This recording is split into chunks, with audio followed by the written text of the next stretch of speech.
नमस्कार, सरिताज किचन मराठीमध्ये तुमचं खूप खूप स्वागत। आज आपण कोबीपासून असा पदार्थ बनवतोय जे कोबी खात नसतील ते सुद्धा हा पदार्थ आवडीने खातील। त्याचप्रमाणे हा पदार्थ तुम्ही साइड डिश म्हणून सुद्धा खाऊ शकता किंवा संध्याकाळच्या चहा सोबत सुद्धा खाऊ शकता। त्यासाठी सुरुवातीला आपण इथे एक वाटण तयार करून घेणार आहोत।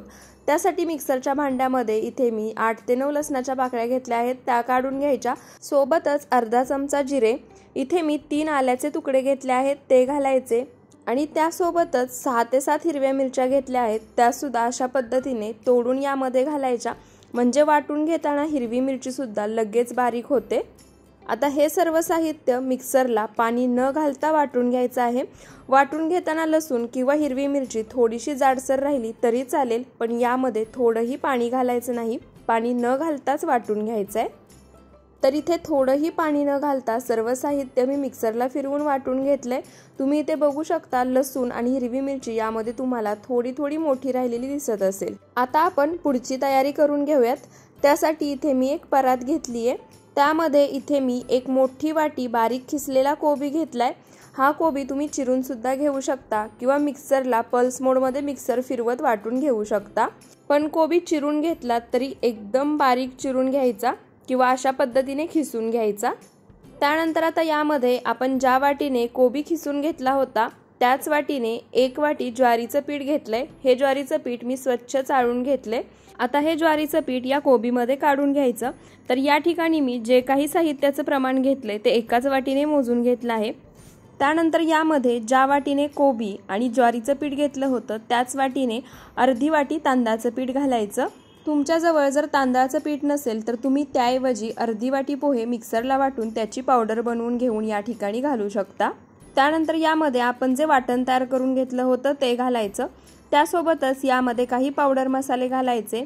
त्यामध्ये अर्धा चमचा कलरसाठी हळद घालायची, त्यासोबतच 1 चमचा काश्मीरी लाल मिरची पावडर घालायची। ही मिरची पावडर तिखटाला कमी असते।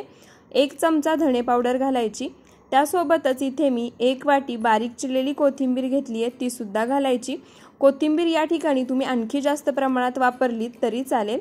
त्यानंतर आता हे सर्व साहित्य एकसारखं मिक्स करून घेऊयात, म्हणजे आपण यामध्ये जे काही पावडर मसाले घातले आहेत ते मसाले सुद्धा या पिठामध्ये छान एकसारखे मिक्स होतील।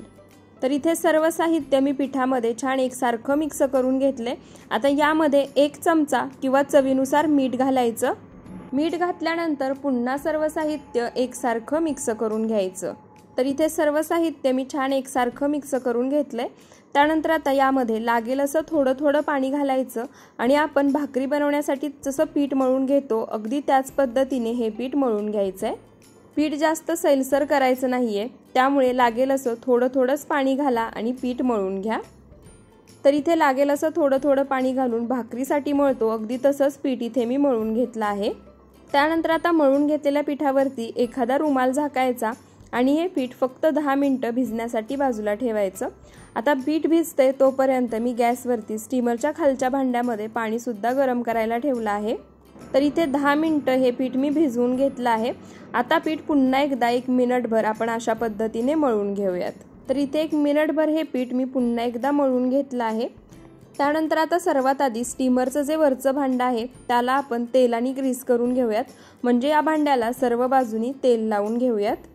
स्टीमरच्या भांड्याला तेल लावून घेतलं की ते भांडं बाजूला ठेवायचं। त्यानंतर हातावरतीही थोडंसं तेल सोडायचं आणि हे तेल दोन्ही हातांना लावून घ्यायचं अशा पद्धतीने। त्यानंतर मळून घेतलेल्या पिठातला एक गोळा घ्यायचा, तुम्हाला जेवढ्या आकारामध्ये घ्यायचा असेल तेवढ्या आकारामध्ये घेऊ शकता आणि त्याचा व्हिडिओत दाखवते त्याप्रमाणे रोल तयार करून घ्यायचा। पीठ जर हाताला चिटकत असेल तर तुम्ही आणखी थोडंसं तेल हाताला लावू शकता, म्हणजे पीठ हाताला चिटकणार नाही। तर इथे तुम्ही बघू शकता अशा पद्धतीने मळून घेतलेल्या पिठाचा आपल्याला रोल तयार करून घ्यायचा आहे। आता हा तयार करून घेतलेला रोल आपण स्टीमरच्या भांड्यामध्ये ठेवूयात आणि अशाच पद्धतीने राहिलेल्या सर्व पिठाचे रोल सुद्धा बनवून घेऊयात। रोल बनवताना जर पीठ हाताला चिटकत असेल तर मी मगाशी सांगितलं त्या पद्धतीने तुम्ही हाताला तेल लावून हे रोल बनवून घेऊ शकता। तर इथे मळून घेतलेल्या सर्व पिठाचे मी रोल बनवून घेतले आहेत। त्याचप्रमाणे तुम्ही बघू शकता आपण स्टीमरच्या खालच्या भांड्यामध्ये जे पाणी गरम करायला ठेवलं होतं ते पाणी सुद्धा उकळलंय। आता त्यावरती स्टीमरचं वरचं भांडं ठेवायचं, त्यावरती झाकण ठेवायचं आणि आता मध्यम आचेवरती ही वडी 15 ते 20 मिनिटं स्टीम करून घ्यायची, म्हणजे शिजवून घ्यायची। तर इथे मध्यम आचेवरती एक 15 मिनिटं ही वडी मी स्टीम करून घेतली आहे, म्हणजे शिजवून घेतली आहे। तर आता ही वडी आतपर्यंत शिजली आहे का ते आपण चेक करूयात। त्यासाठी इथे मी एक टूथपिक घेतली आहे, ती या वडीमध्ये घालायची आणि तुम्ही बघू शकता ही टूथपिक पूर्णपणे कोरडी बाहेर येते आहे, याला पीठ चिटकत नाही आहे, म्हणजे वडी आतपर्यंत अगदी छान शिजली आहे। त्यानंतर आता गॅस बंद करायचा आणि हे स्टीमरचं भांडं बाजूला काढायचं आणि यामध्ये जे वडीचे रोल आहेत ते पूर्णपणे थंड करून एखाद्या ताटामध्ये काढून घ्यायचे। तर इथे हे रोल मी पूर्णपणे थंड करून एका ताटामध्ये काढून घेतले आहेत। आता हे आपण सुरीने कट करून याच्या वड्या बनवून घेऊयात। तर इथे अशा पद्धतीने हे रोल सुरीने कट करून घ्यायचे आहेत। तर इथे या वड्या मी मध्यम जाडसर ठेवूनच कट करून घेणार आहे, जास्त पातळही चिरून घ्यायच्या नाहीत किंवा जास्त जाडही ठेवायच्या नाहीत। अशा पद्धतीने मध्यम जाडसर ठेवून सर्व रोल आपण कट करून घेऊयात, म्हणजे त्याच्या वड्या पाडून घेऊयात। तर इथे सर्व रोल मी चिरून त्याच्या वड्या बनवून घेतल्या आहेत। तुम्ही या वड्यांचे आकार सुद्धा पाहू शकता, किती मस्त आलेत। आता या वड्या तुम्ही तेलामध्ये फक्त परतून घेऊ शकता किंवा फ्राय करून सुद्धा घेऊ शकता किंवा अशाच खाऊ शकता। मी या वड्या फ्राय करून घेणार आहे। त्यासाठी गॅसवर तेल गरम करायला ठेवलं होतं। तर हे तेल मी आधीच गरम करायला ठेवलं होतं। आता यामध्ये थोडंसं पीठ टाकून चेक करूया तेल गरम झालं आहे का, आणि ते तुम्ही बघू शकता थोडंसं पीठ टाकल्यानंतर ते लगेच वरती आले, म्हणजे तेल एकदम परफेक्ट आणि कडकडीत गरम झाले। आता गॅसचा फ्लेम हाय ठेवायचा आणि हाय फ्लेमवरतीच यामध्ये वड्या सोडून घ्यायच्या। तर तुम्ही घेतलेल्या कढईमध्ये जेवढ्या वड्या एकसाथ सोडून तळून घेता येतील तेवढ्या वड्या तुम्ही एकत्र तेलामध्ये सोडून तळून घेऊ शकता। फक्त जास्त वड्या एकदम तेलामध्ये सोडायच्या नाहीत, नाहीतर तेलाचं टेम्परेचर कमी होतं आणि तेल वड्यांमध्ये जास्त शोषलं जातं। वड्या तेलामध्ये सोडल्या की त्या खालून जोपर्यंत मोकळ्या होत नाहीत तोपर्यंत चमच्याने हलवायच्या नाहीत, नाहीतर त्या तुटू सुद्धा शकतात। तर इथे 1 मिनिटभर वड्या खालच्या बाजूनी छान तळून घेतल्या आहेत, त्या कढईपासून आपोआप वेगळ्या होत आहेत। त्यानंतर गॅसचा फ्लेम मीडियम करायचा आणि चमच्याने अलटी-पलटी करत या वड्या छान सोनेरी रंग येईपर्यंत खरपूस अशा तळून घ्यायच्या। तर इथे वड्या मी चमच्याने अलटी-पलटी करत छान सोनेरी रंग येईपर्यंत तळून घेतल्या आहेत। तुम्ही वड्यांचा कलर सुद्धा पाहू शकता।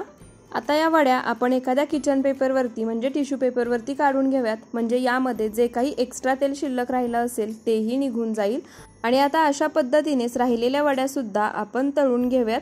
फक्त वड्या तेलात सोडण्याआधी गॅसचा फ्लेम हाय करायचा आणि त्यानंतरच वड्या तेलामध्ये सोडायच्या आणि हाय टू मीडियम फ्लेमवरती छान सोनेरी रंग येईपर्यंत तळून घ्यायच्या।